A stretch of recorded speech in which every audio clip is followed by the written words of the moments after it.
So if you've watched any of my previous videos, you will know I almost always tell you need to test your soil. And certainly that's the case if you're aiming to grow the healthiest, tastiest food that you can. So I've decided to dedicate this whole video to tell you one reason why you need to test your soil.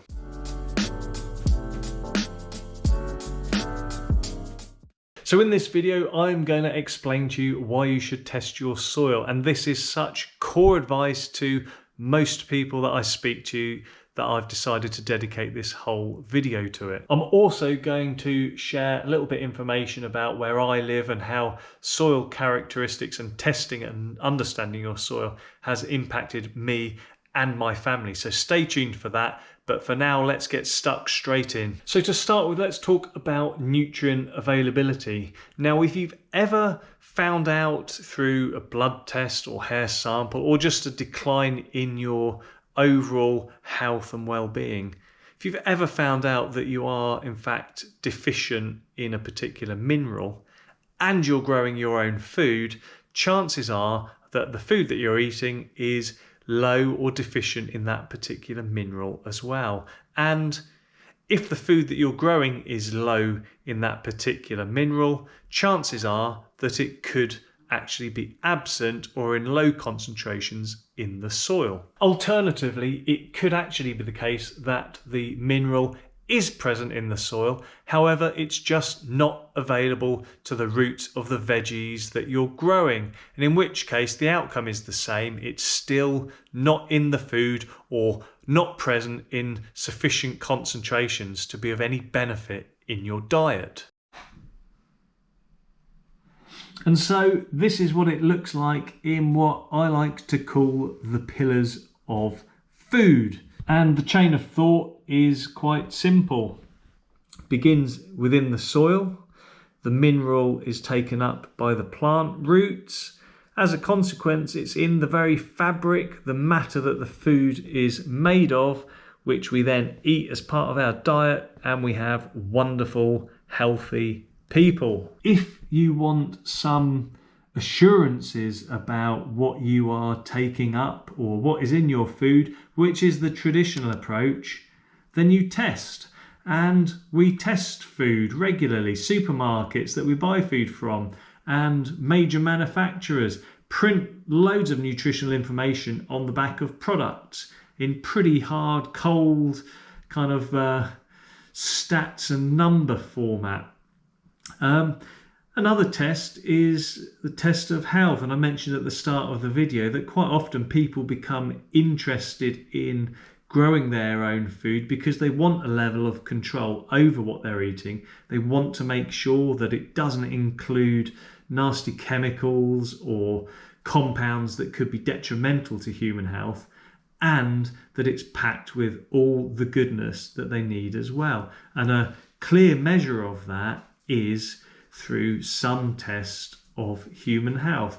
And those sorts of tests are very wide ranging. It could be anything from a blood test, hair sample, nails, it could be urine test, it could look at what gut microbiology you have going on in other kinds of samples.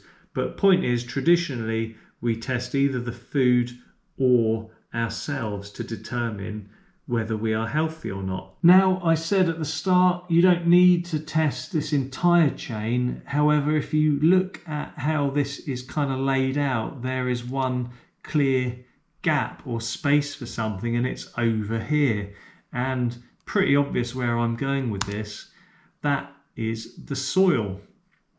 If the mineral is in the soil, it can go in our plants, which means it is in our food, which when we eat enters our body and helps make up the whole that is us, keeping us lovely and healthy.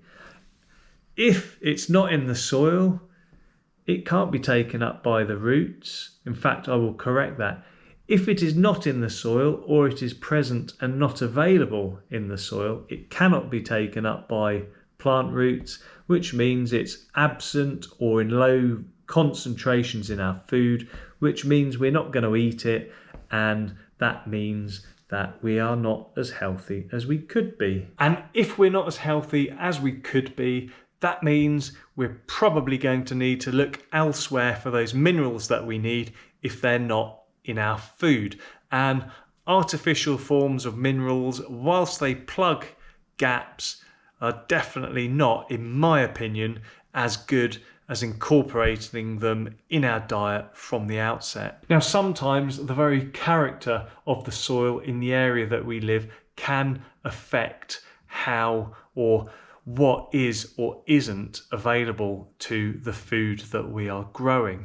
And let me tell you a little bit about myself. So where I live in the UK, which is central to North Hampshire, we're close to lots of hills which have a pretty clay top fraction of soil sitting over chalk. Some areas it's a little bit closer to the surface, the chalk. In others it's a little bit deeper. But anyway, this chalk does affect the top layer of soil. The chalk contains calcium.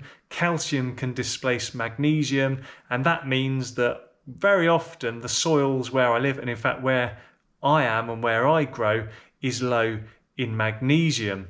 It's there in low concentrations and therefore need to do things in a particular way to try and get access to as much of it as possible. And in fact, it goes one step further from just the soil. The water that we drink, which is obviously filtering through all the soil as well, is low in magnesium because of the high calcium levels as well. And so we need to look for as many ways in our household to increase the levels of magnesium that we're consuming. And we do that through producing more green vegetables or bulking up from locally grown produce where we haven't got it. But the greener, the better in our diet. And that helps to make up some of the deficiency from our foods that are attributable to the character of our soil. Now I'll go into other kind of measures that can be taken to help mitigate for this or combat it in the long term, but things such as building up organic matter,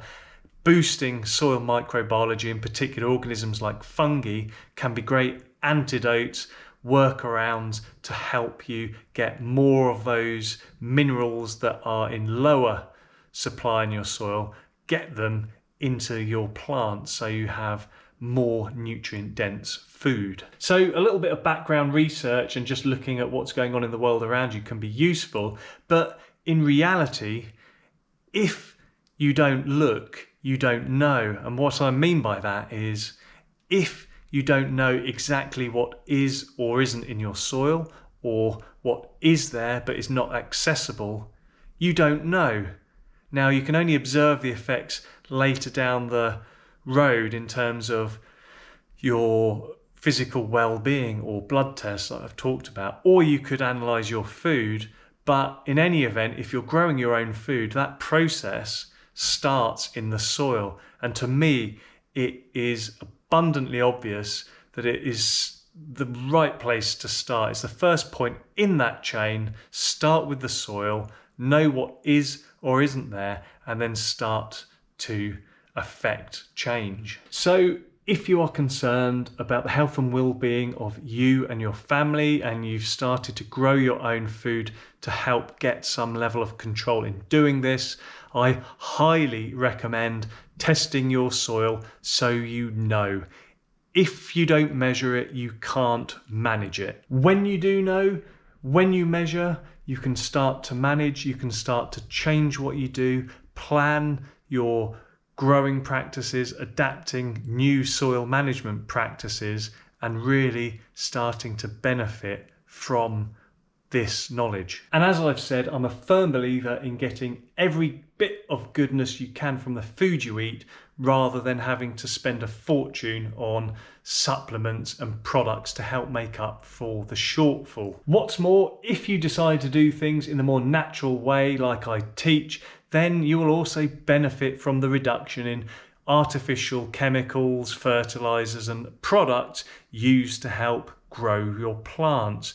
Growing things more naturally often means a little bit slower, but it can mean more nutrients and better health in the long run. So that does it for this video, guys. I hope you enjoyed it. If you liked it, please give it a thumbs up.